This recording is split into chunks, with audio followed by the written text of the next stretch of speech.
sans secret. Sans secret ou sans truc. bépp doom bu xoole fi li ndeyam daj mu war a xam nu mu war a téye jabar bépp doom na xool fi li ndeyam daj.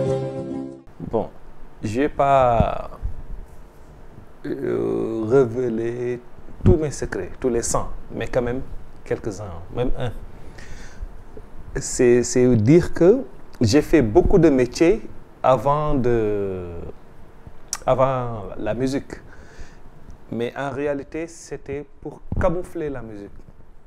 Parce que mon papa, comme presque beaucoup de papas aussi, ne voulait pas que je sois musicien. Il préférait un beau métier, travailler, aller dans un bureau, même aller dans l'armée. Et donc, du coup, je l'ai promis que j'allais apprendre un métier. Ça, c'était après l'école. J'ai passé 3 années après au lycée. Et là, quand il fallait arrêter, c'est la musique qui est vraiment jalouse. On ne peut rarement coller la musique et un autre métier. Et donc, du coup, il fallait choisir. J'avais choisi la musique, mais pour convaincre mon papa, je lui ai dit que j'allais apprendre apprendre un métier, mécanicien, menuisier, que j'ai fait. J'ai fait de la mécanique, menuiserie, beaucoup de métiers. Et le métier que j'ai le plus adoré, c'était le docker. J'avais des sacs de 100 kilos sur ma tête et j'avais 16 ans. Le nom que j'aime bien en Wolof, c'est le Barunyinde. Et donc, ça, c'est de vieux souvenirs. Hein. Et c'était pour dire qu'à tout prix, il fallait trouver un chemin pour atteindre la grande porte de la musique. Et c'était comme ça. J'avais mes tenues de travail, j'allais au garage, je revenais, des va-et-vient.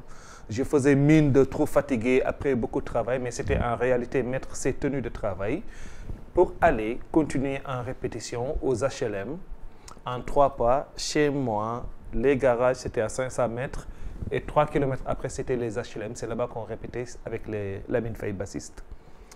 Et voilà, j'ai plusieurs années, je faisais mine, bon, de travailler au garage, mais en réalité, c'était la musique.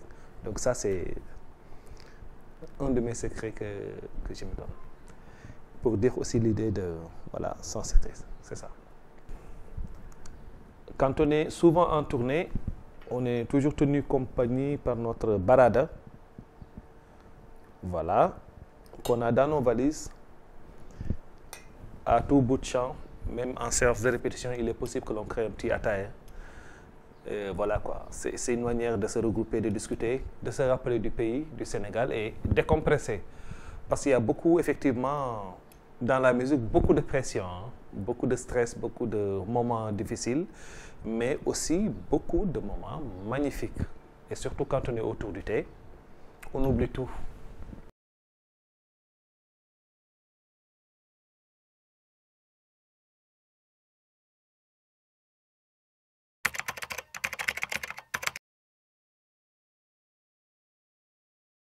Le groupe, effectivement, là, ça, on est presque âgé. Hein. Ça remonte, je sais que la première production remonte à 21 ans. C'était le 24 ou 28 décembre en 1995.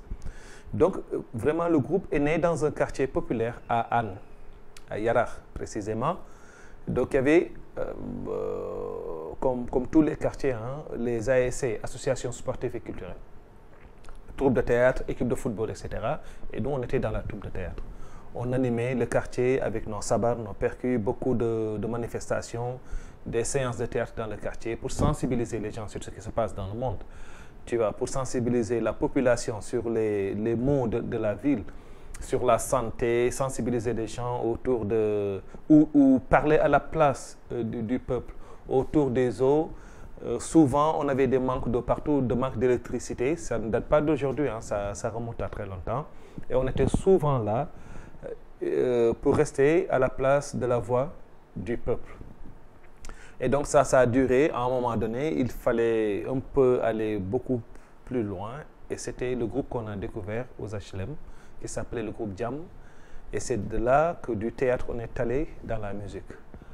Et voilà, des répétitions avec des groupes. On se faisait accompagner par d'autres musiciens. On n'était pas encore des instrumentistes, Djiby et moi. Et voilà, pendant longtemps, on a fréquenté beaucoup de groupes. Mais à chaque fois que les groupes s'éclataient, on était là, à la maison, avec nos guitares. On essayait de jouer, on essayait de créer ou de reprendre d'autres titres.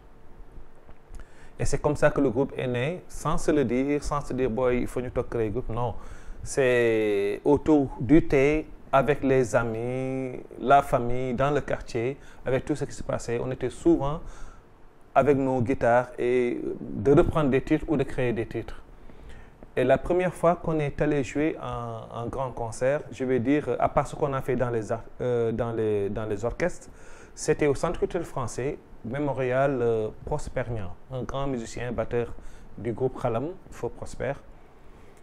On a organisé vraiment Mémorial Prospernian avec ses amis, les amis du Khalam, il y a longtemps. Donc au début c'était Djiby et moi. Aliou n'était pas encore là. Aliou il était toujours dans les théâtres, dans les troupes de théâtre. Et donc là on s'est retrouvés dans vraiment là où ça a pris forme. On avait fait tous les clubs de jazz de Dakar, de Kafkons à Kersamba. Et le jour qu'on est tombé au Tringa avec ce fameux producteur Mamadou Conté, vraiment on est tenté dans le circuit professionnel pour aller faire une tournée pour la première fois Africa Fête en France. Et là, on a eu beaucoup de contacts. Le Mansa qu'on a eu en Côte d'Ivoire nous a fait tourner pendant très longtemps. On a découvert le Canada, les États-Unis, un peu l'Afrique au Maroc, à Abidjan. Et c'est plein de bons souvenirs. Et c'est bien de tourner, c'est bien d'apprendre parce que c'est une école, le fait de sortir de son pays et aller présenter ce qu'on a ailleurs.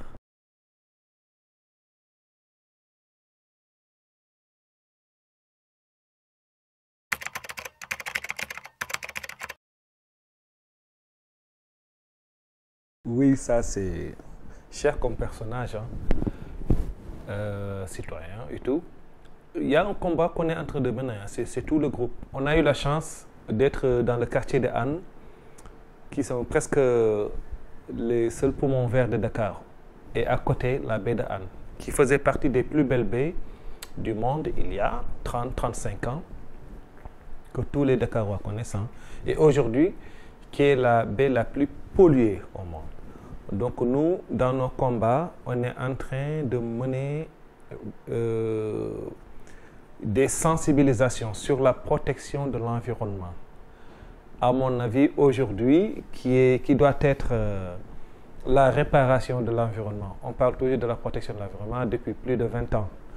L'environnement est complètement pollué. Donc, il faut se battre pour sauver le peu qui reste pour l'avenir. Nous, on a raté le coche, mais pour nos enfants.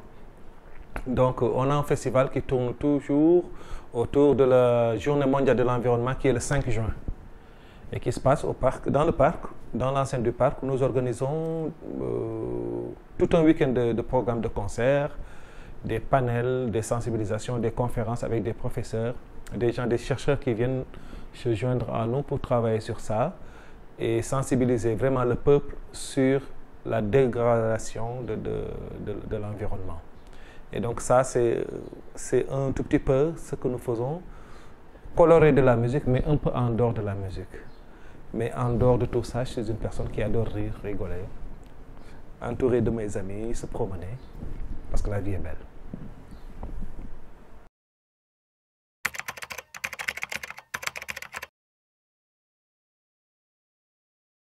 Oui, pour nous imposer, je vais dire, c'était un tout petit peu facile, parce qu'on est venu à un moment où la musique sénégalaise avait besoin de changer un peu de visage et de couleur.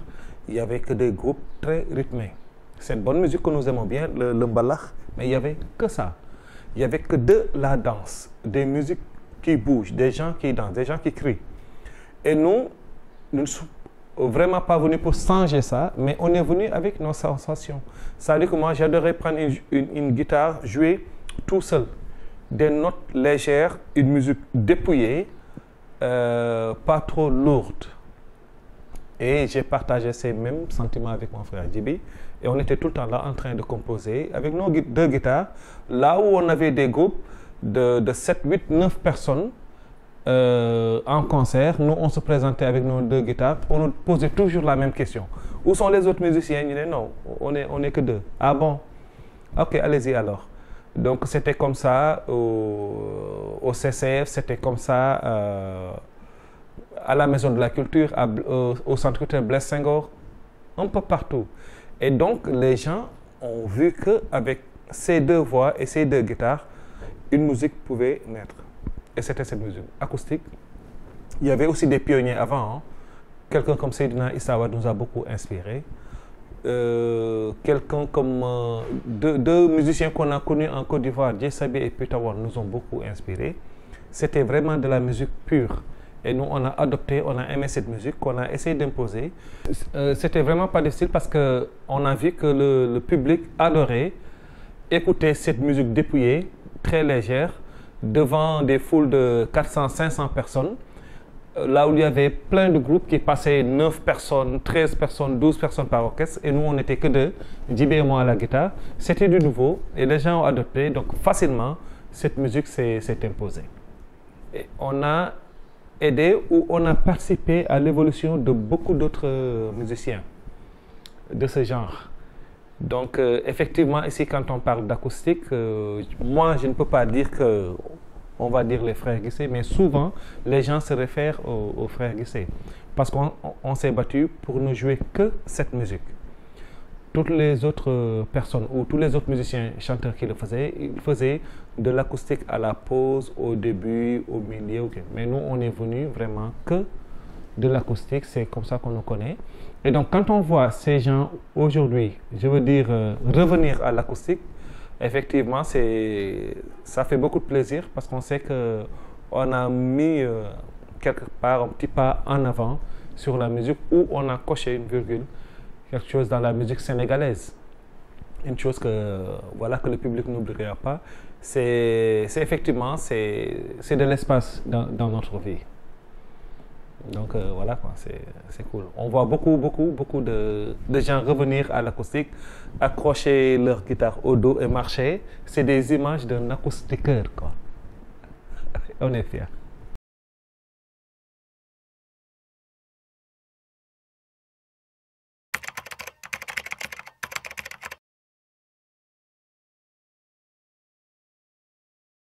Bon, cette tendance nouvelle, hein, les jeunes talents. Il y en a qui sont super bien, super motivés, qui bossent bien, malheureusement avec peu de moyens. Parce que, voilà, la musique elle est pauvre au Sénégal. Ça veut dire qu'elle n'est pas du tout soutenue. On a un ministère, des gens bien, mais qui n'ont pas assez de moyens ou qui ne connaissent pas les voies et moyens pour vraiment venir à la secours de la musique. Il y a beaucoup de talents cachés, beaucoup. Des gens qui chantent bien, qui composent bien, qui aiment ce qu'ils font. Mais de l'autre côté, malheureusement, il y a la facilité. Aujourd'hui, quand on voit, c'est dommage de le dire, hein, elles vont toutes me griffer hein, quand elles vont me croiser, toutes les danseuses qui se transforment en chanteuses. Donc ça, bon, je les salue, c'est du courage aussi, mais c'est la musique qui va au fond. Malheureusement, il y a au côté ici de l'animation, de la télé et des radios qui font la promotion de la médiocrité, il faut le dire. Et c'est dommage, c'est bon pour certaines personnes, mais c'est dommage aussi pour cette jeunesse, cet avenir de la musique qui n'est pas trop sûr. Et donc du coup, c'est cette tendance, c'est que de la danse et chanter les louanges des gens. Donc c'est un peu malheureux parce qu'il y a beaucoup de talents cachés.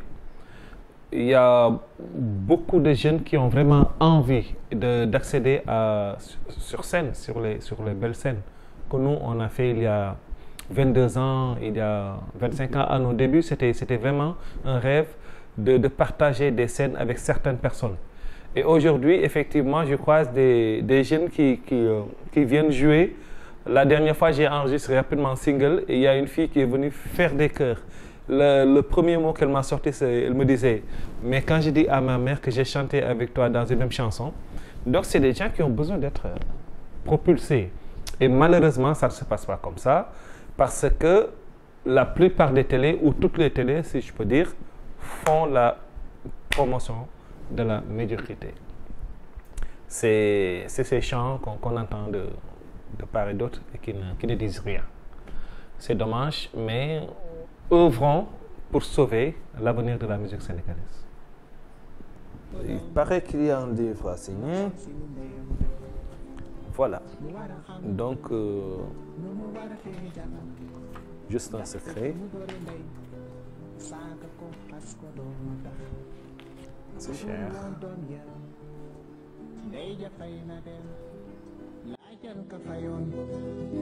booba dafa sësoon ne bu sañoon sëy wa du demee noonu